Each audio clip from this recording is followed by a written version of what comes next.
And Singapore and Indonesia signed key deals on long-standing issues. The Prime Minister says that they reflect the strength and maturity of relations between the two countries. For more insights, we have Barry Desker, Singapore's former ambassador to Indonesia from 1986 to 1993. He is also a distinguished fellow at the S. Rajaratnam School of International Studies at NTU. Good evening, Mr. Desker. PM Lee calls these agreements balanced and durable. Why are these adjectives that he's used important in the context of bilateral relations? Well, good evening. This is an important statement because these are agreements which are going to last beyond the tenure of the two leaders. The agreements are balanced in terms of their benefits as well as the balance of in future opportunities. As far as the durability of agreements, what we're looking at is agreements which would go beyond the tenure of the two leaders and last for 25 years in the case of the FIR agreement and the Defense Cooperation Agreement. And it's also a case that both these agreements can be extended after the 25-year term. Mr. Desker, you mentioned the FIR agreement. That's, of course, the Flight Information Region Agreement. Now, Indonesia in the past has been quite clear about this. It does link it with territorial sovereignty. Singapore, though, links it to safety and efficiency of commercial air traffic. And what do you think went into talks so that both sides managed to find enough middle ground to push this deal through?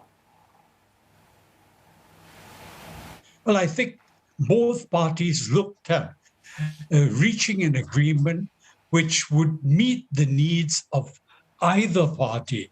The boundary between the Singapore Flight Information Region and the Jakarta Flight Information Region was largely one which was realigned, taking into account Indonesia's archipelagic territorial sea boundaries and baselines as deposited with the United Nations in 2009. However, it's also important to bear in mind that FIRs are based not on sovereignty, but basically take the view that it is the safety of navigation which is the critical factor. This is the basis on which the International Civil Aviation Organization defined FIRs and allocated FIRs over the years.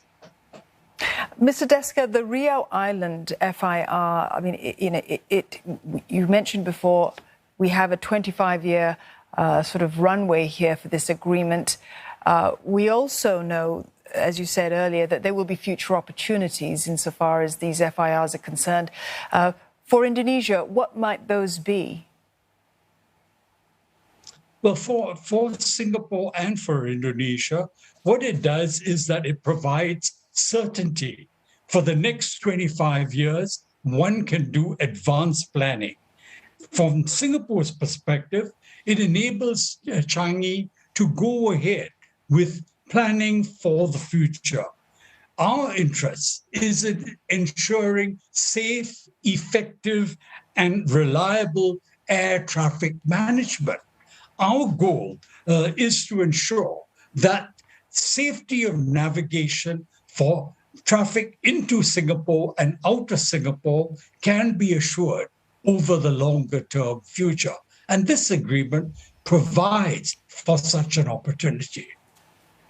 Mr. Desker, for Mr. Joko Widodo, now into his second term, he has been pushing to regain control of the FIR above Riau Island for some time now.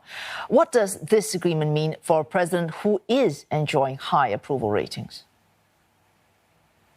If you look at President Joko Widodo, his first term was characterized by his focus on domestic issues. However, in his second term, foreign policy seems to be taking an important part and playing an important role in his activities.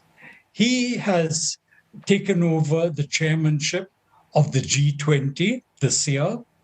He has played an important role in the ASEAN response to the Myanmar coup, and has played a very active role in strengthening ASEAN since he came into office.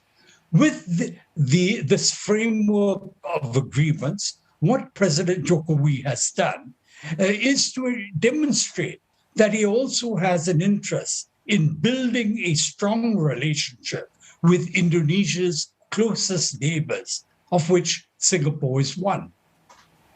Mr. Desker, thank you for joining us this evening and for your thoughts. Barry Desker there, Singapore's former ambassador to Indonesia from 1986 to 1993.